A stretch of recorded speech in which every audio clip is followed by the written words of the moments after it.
जय हिंद। देखिए, हम समझते हैं कि अरावली पर्वत को काटने के बाद कैसे उत्तराखंड में हर साल तबाही आएंगी। मध्य प्रदेश की सोयाबीन की फसलें कैसे बर्बाद हो जाएंगी। यूपी और बिहार में बहुत ज़्यादा एक अच्छे लेवल तक बाढ़ कैसे आएगा।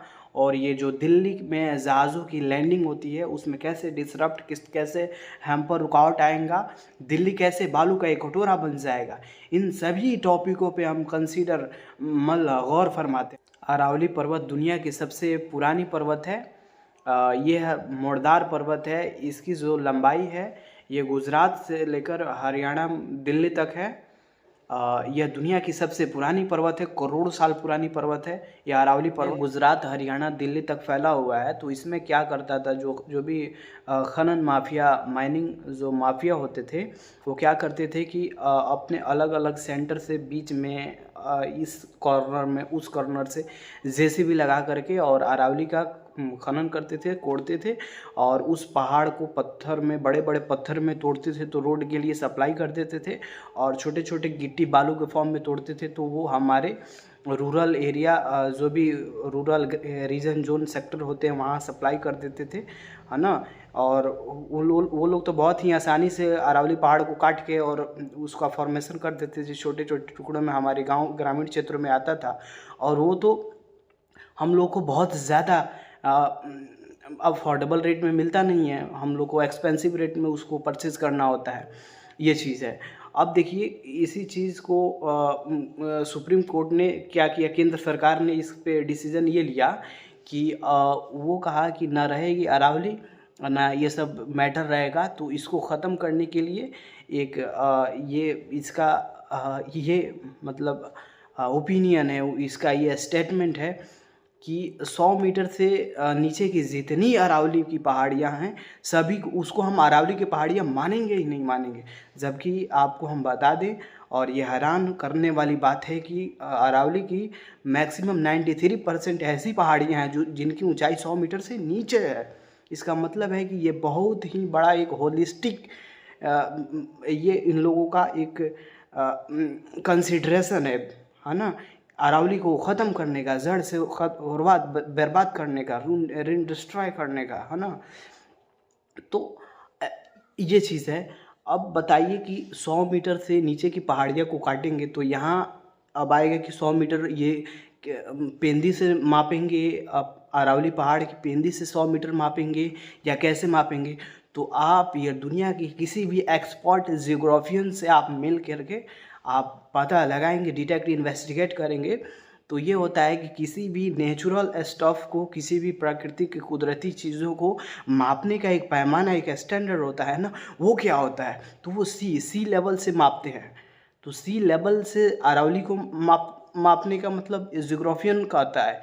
लेकिन ये क्या कर रहे हैं लोग कि यहाँ जो भी खनन माफिया है वो अरावली की जो पहाड़ियाँ, जैसे 105 मीटर का कोई पहाड़ी है तो उसको आप काट नहीं कर सकते हैं, क्योंकि 100 मीटर से नीचे की पहाड़ियाँ को ही काटना है ना। मतलब जो 100 मीटर से नीचे हैं उनको ही उसको नहीं माना जाएगा, मतलब उसका ही कटाई होगा।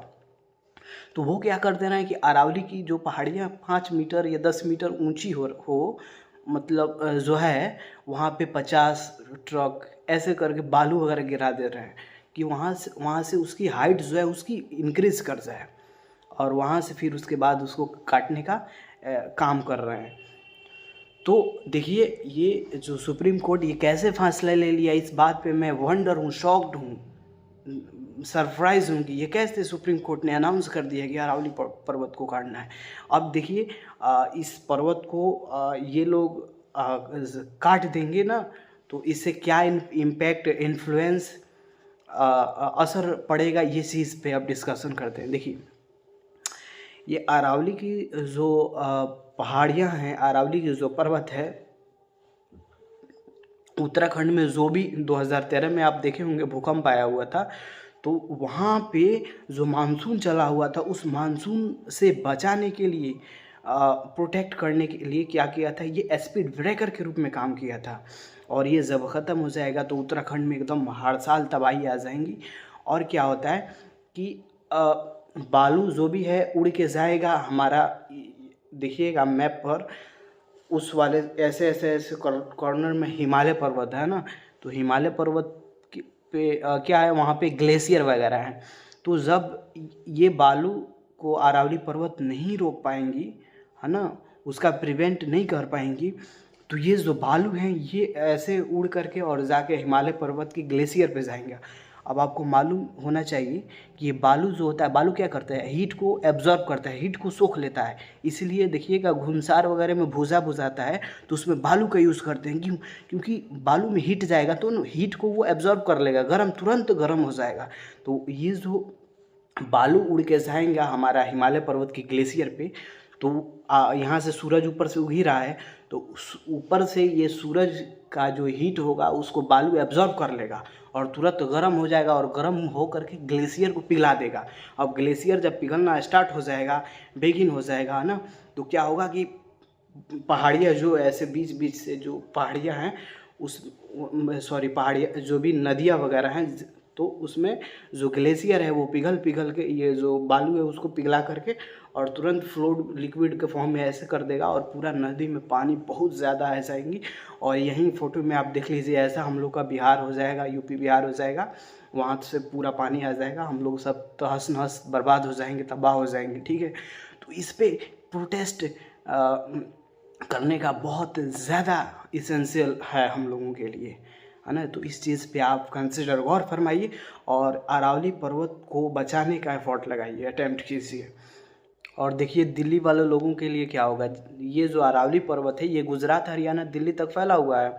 अब क्या होता है कि ये दिल्ली है तो यहाँ से जो भी बालू उड़ के आता है तो वो अरावली पर्वत उसको क्या कर लेता है, प्रिवेंट रोक लेता है, अवेट कर लेता है। अब जब ये अरावली पर्वत काट दिया जाएगा, इस पे तो बहुत सारे पेड़ पौधे गाछ वृक्ष हैं यहाँ पे, बहुत अप्रॉक्सीमेटली 20% जो ऑक्सीजन का सप्लाई करता है ये अरावली पर्वत दिल्ली को। तो ये जब अरावली पर्वत काट देंगे तो यहाँ के जो भी नेचुरल जो भी पेड़ पौधे प्लांट्स वगैरह हैं सब खत्म हो जाएंगे। तो ये ऑक्सीजन का जो स्तर है वो बहुत नीचे गिर जाएगा और ये जो बालू है जो उड़ के आता है तो ये अरावली पर्वत इसको ऐसे रोक लेता है। जब ये अरावली पर्वत नहीं रहेगी तो ये बालू ऐसे उड़ के चल जाएगा दिल्ली में। अब ये दिल्ली में रोड पर, सड़कों में, रेलवे स्टेशन, हर एक जगह पे क्या होगा, आपको बालू दिखने को मिलेगा। अब बालू की खराबी क्या होती है कि ये ठंडे के दिनों में बहुत ज़्यादा ठंड हो जाएगा, इसीलिए ठंडे के दिनों में दिल्ली में टेम्परेचर जो है बहुत गिर जाएगा। और ये बालू की एक और सबसे बड़ी खराबी क्या होती है कि गर्म के दिनों में तुरंत हीट को, घाम सूर्य का जो रोशनी हीट होगा ना उसको एब्जॉर्व करके तुरंत हीट बढ़ा देगा। तो ठंडी के दिनों में बहुत ज़्यादा टेम्परेचर गिर जाएगी और गर्मी के दिनों में बहुत ज़्यादा टेम्परेचर हाई हो जाएगा। क्योंकि आपको बताए हैं बालू क्या करता है, तुरंत हीट को सोख लेता है। तो जब हीट को सोखेगा तो टेम्परेचर दिल्ली का ऑटोमेटिक बढ़ जाएगा। तो गर्मी के दिनों में दिल्ली का टेम्परेचर हाई हो जाएगा और ठंडी के दिनों में जो दिल्ली का टेम्परेचर है वो कम, बहुत ज़्यादा गिर जाएगा। तो इधर ठंडी से भी लोग मरेगा, इधर गर्मियों से तबाह हो जाएगा। इधर 20% का जो ऑक्सीजन का सप्लाई करता है वो नहीं मिलेगा दिल्ली को, वो टोटली रूप से कम्प्लीटली ख़त्म हो जाएगा। बहुत ज़्यादा वहाँ का समझिए बहुत ज़्यादा सिचुएशन, कंडीशन, सर्कमस्टांस ख़राब हो जाएगा दिल्ली का, है ना। तो दिल्ली वाले लोग भी इस पे गौर फरमाइए, ठीक है। लास्ट एक और चीज़ है कि अरावली जो है, अरावली से लूनी ब्यास नदी निकलती है, अच्छे स्तर की नदियाँ हैं जो, तो वो जब अरावली पर्वत की कटाई हो जाएंगी तो ये भी निकलना बंद हो जाएगा, इससे भी बहुत ज़्यादा डिट्रीमेंटल नुकसान हो जाएगा। और ये अरावली पर्वत है तो बड़े बड़े ऐसे तालाब बहुत सारे हैं वहाँ पे आसपास में, तो उसके कटने से इनका भी पानी का स्तर गिर जाएगा और भी बहुत सारा हर तरह से बर्बादी ही बर्बादी है।